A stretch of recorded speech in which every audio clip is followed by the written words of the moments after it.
নমস্কার। প্রতিদিনের মতন দেখেন আজকেও বৃষ্টি হচ্ছে। সকালবেলা তো ভালোই বৃষ্টি ছিল, আর এই সকালবেলা বৃষ্টির মধ্যেই আমি চলে গেছিলাম বাজারে। বাজার থেকে আজকে একটা গোটা কাতলা মাছ আনছি। আজকে মা কাতলা মাছটা রান্না করবে। কী দিয়ে রান্না করে মার মুখ থেকে শুনতে পাবেন। মা এখন গেছে পোয়াল টানতে, গরুকে পোয়াল দেবে। গরুকে আর আজকে বৃষ্টির মধ্যে বের করতেছে না, যেহেতু এখনও বৃষ্টি হচ্ছে।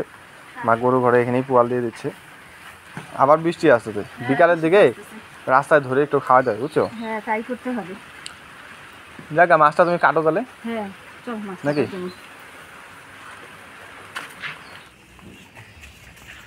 এই যে দেখেন, আজকে ছেলে বাজার থেকে কত বড় কাতলা মাছ নিয়ে আসছে। দেখেন একদম টাটকা টাটকা।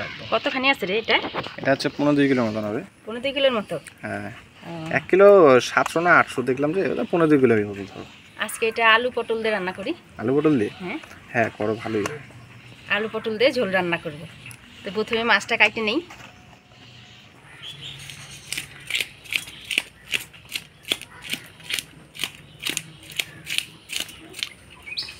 পরে আর টাইম লাগে না কাটার সময়, কাটতে সারাতে যা সময় লাগে।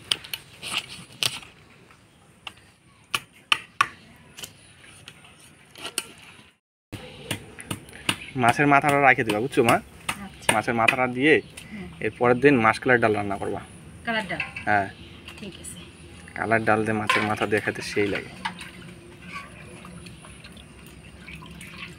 হ্যাঁ, একটু ঘাড়ের থেকে একটু মাছ রাখবা, অতখানি না, একটু কমাও বাস।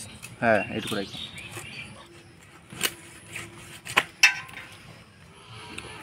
মাছটা দেখেন কি সুন্দর তেল আছে। কাতল মাছের তেল তো একদম সাদা ফুরফুরা। ডিম হয় না, না ডিম, তাই জন্য টেস্টটা বেশি হয় মাছের। কাতল মাছের ডিম না হলে সেটাই টেস্ট হয় বেশি। হ্যাঁ,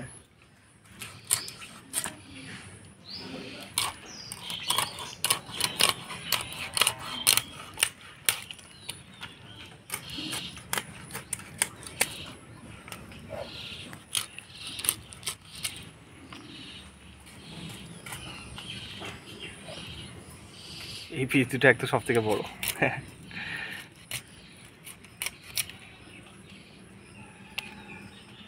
এই যে দেখেন তেলটা, আমার ছেলে আবার তেলটা চচ্চড়ি খাইতে খুব পছন্দ করে।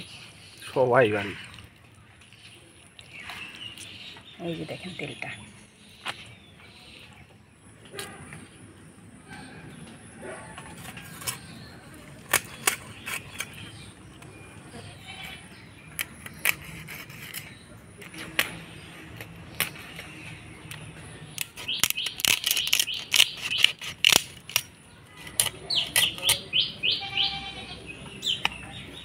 মাছের মুড়াটা আমি গোটায় রেখে দিব, এরপরের দিন আমি মাসকলাইয়ের ডাল দিয়ে রান্না করব।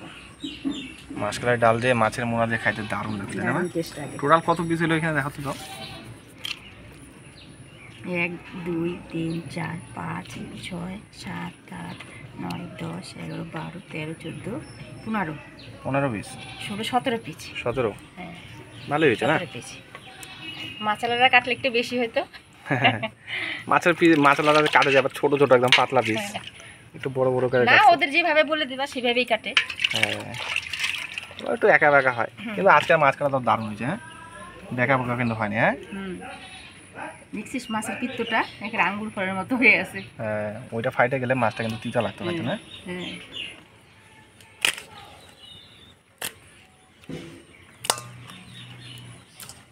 মাছটা কাটে নিলাম, এবার পরিষ্কার করে ধুয়ে নিব।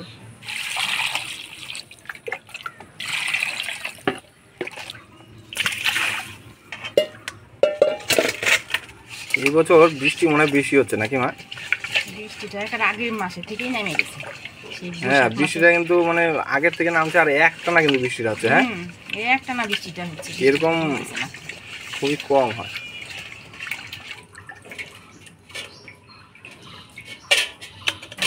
মাছটা ধুয়ে নিলাম, চলেন এবার রান্না করে যাই।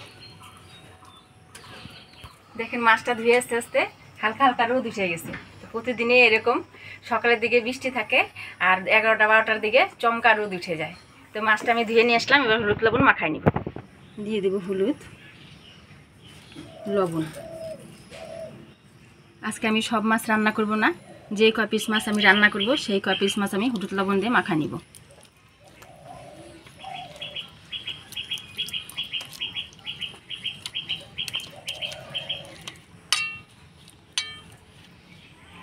মাছটা হলুদ লবণ দিয়ে মাখাই নিলাম। আজকের মাছের ঝোলটা আলু আর পটল দিয়ে রান্না করব। তো আলু পটল কাটে নিব।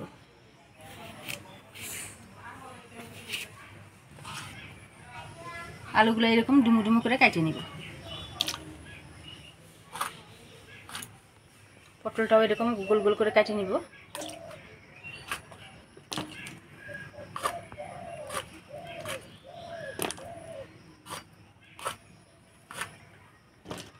আলু পটল কাটিয়ে নিলাম, এবার ধুয়ে নিব।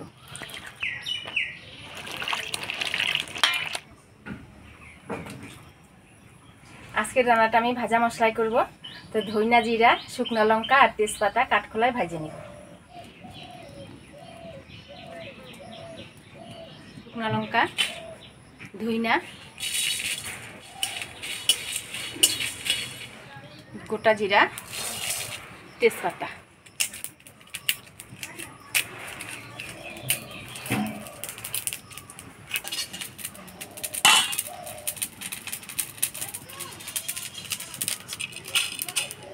পরে দিয়ে দিব তেল।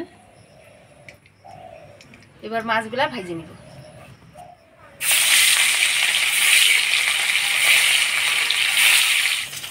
মাছটা ভাজা হতে হতে আমি এদিকে মশলাগুলো করে নিব। তো প্রথমে বাইটে নিব আদা,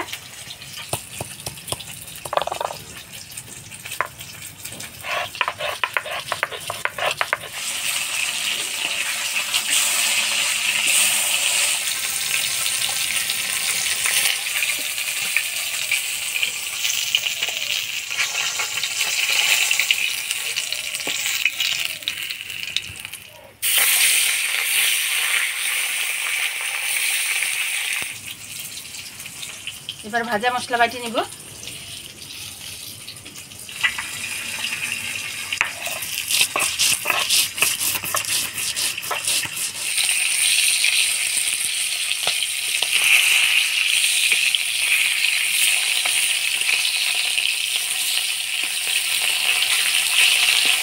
ভালোই কিন্তু রোদ উঠছে মা। ভালোই রোদ উঠছে। সকালের দিকে মনে হলো যে রোদ মনে হয় আজকে আর উঠবে না।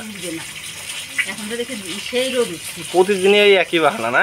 হ্যাঁ, 10টা 11টা পর্যন্ত এমন বৃষ্টি হয়, মনে হয় সারাদিন বৃষ্টি হবে। দেখা তো এখন ভালো রোদ উঠছে।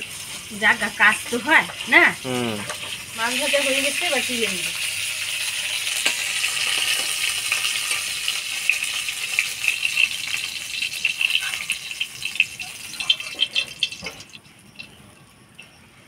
ফোড়নে দিয়ে দিব শুকনো লঙ্কা, গোটা জিরা। শুকনো লঙ্কা, গোটা জিরা।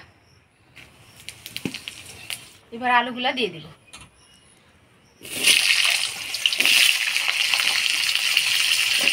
আলুগুলা দিয়ে ফোড়নের তেলে নাড়াচাড়া করে নিব। আলুগুলা লাল লাল হয়ে আসছে, এবার পটলগুলা দিয়ে দিব।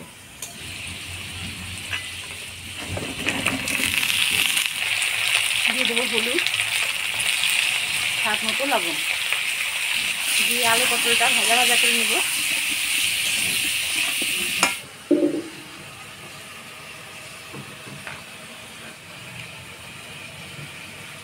আলু পটলটা হলুদ লবণ দিয়ে ভালো করে ভাজা ভাজা করে নিলাম। এবার আদা বাটা দিয়ে দিব। আদা বাটা,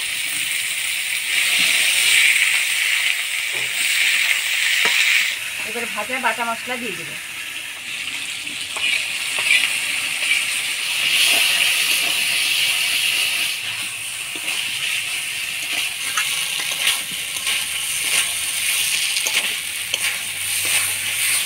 ভাজা মশলা দিয়ে ভালো করে নাড়াচাড়া করে নিলাম। এবার জল দিয়ে দিব।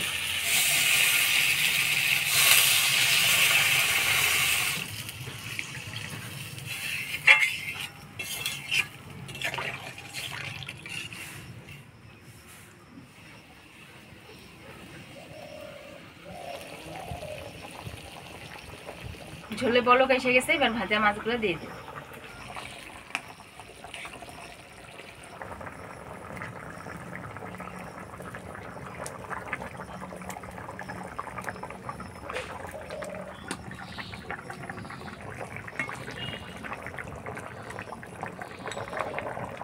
ঝোলের উপরে মাছগুলো দিয়ে দিলাম। এবার 2 মিনিট ঢাকা দিয়ে দিব।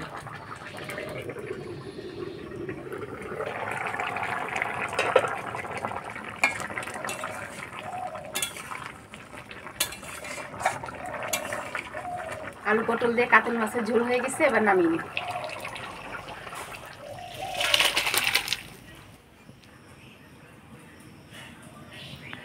আজকে আলু পটল দিয়ে কাতল মাছের ঝোলের রেসিপিটা কেমন লাগলো অবশ্যই কমেন্ট করে জানাবেন। ভিডিওটা ভালো লাগলে লাইক করবেন আর শেয়ার করবেন।